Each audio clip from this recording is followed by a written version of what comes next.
From Television City in Hollywood, it's the Carol Burnett Show. There was a time when staying home on Saturday nights wasn't an indictment of your social life, because America had a standing date with Carol Burnett. For more than a decade, the Carol Burnett Show was on in almost every household with a TV. It's still regarded as one of the most beloved variety shows ever. Oh, if only I could show it to you. You show me your shape, I'll show you mine. Remarkable, given that when she first auditioned to be on television, no one, not even Carol Burnett herself, Oh, he makes me laugh sometimes. believed she'd ever really be a good fit. The guy who was casting said, "You're too big for television. You're too You're big? too loud. You're too yeah." At almost 80 years old, she hasn't lost any of that larger-than-life charm. Are you still working? Who else could interrupt a taping of The Bold and the Beautiful Oh, for gosh. Are you? What are you doing here? You must be working. Hello, baby. and still get such a warm welcome? Ladies and gentlemen, Carol Burnett. I used to bet the crew that I could change faster than they could move a sofa. It's been more than 30 years since her show went off the air here at TV City in Hollywood. Here's where we were, Studio 33. This was our big stage. Her old home is now the home yeah, of The Price is Right. The ghosts of Christmas past. This is the best studio in town as far as doing sketches or music, because you're right there with the audience. Turn up the lights. She was especially close to her audience. What's your favorite sport? My favorite sport is Paul Newman. Her Q&A sessions made her seem less like a star and more like a friend, always aiming to please. Oh, I needed a pair. But out of all the seats in the house, this row meant the most. They usually sit in these seats here. That's where her three young daughters, Jody, Erin, and Carrie, all sat during rehearsals. Oh, they recovered. Well, that's nice. You sort of hope so, right? I think so. She laughs now, but those seats weren't always filled with smiles. Carrie, her oldest, descended into a world of drug addiction, what People magazine at the time called Carol Burnett's nightmare. I didn't give up on her. At times, we weren't speaking.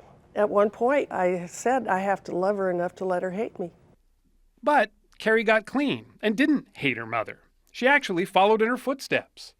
Carrie became a writer and an actress herself, It's the luck of the draw. even appearing opposite her mother, Maybe you're right. I know I'm right. I've been there. but not for long.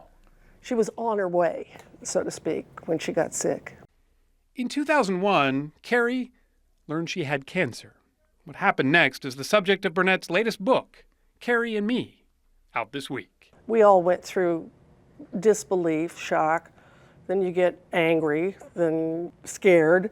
And so they were hoping that they might save one lung. But then it went up to her brain. Carrie died at just 38 years old. You never get over it, but I've learned to cope. Because you have no choice. You have no other choice. It was hardly her first bout with addiction and loss. Carol Burnett grew up in the midst of all of it, always making the best of it. Daddy was like a drunk Jimmy Stewart. A kinder, gentler drunk? Oh, he was sweet, but unfortunately he couldn't hold a job. He couldn't, he had the disease.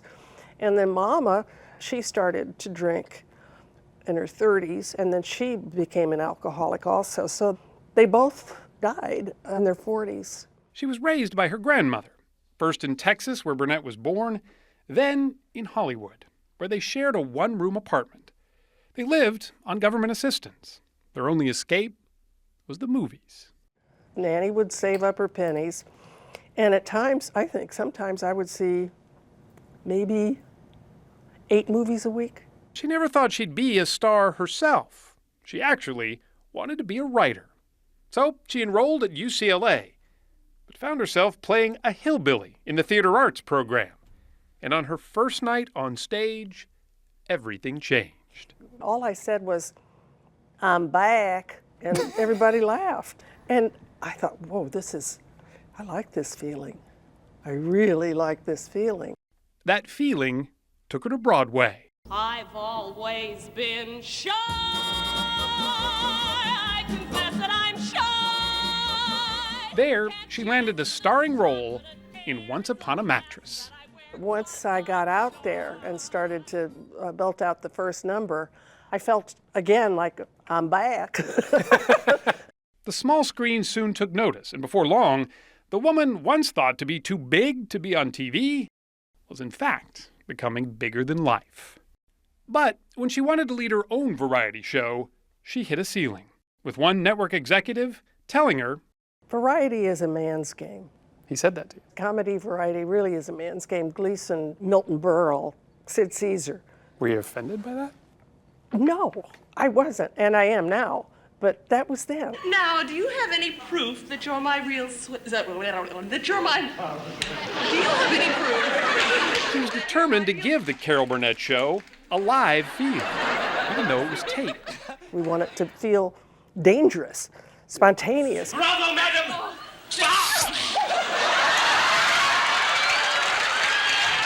The result was genius.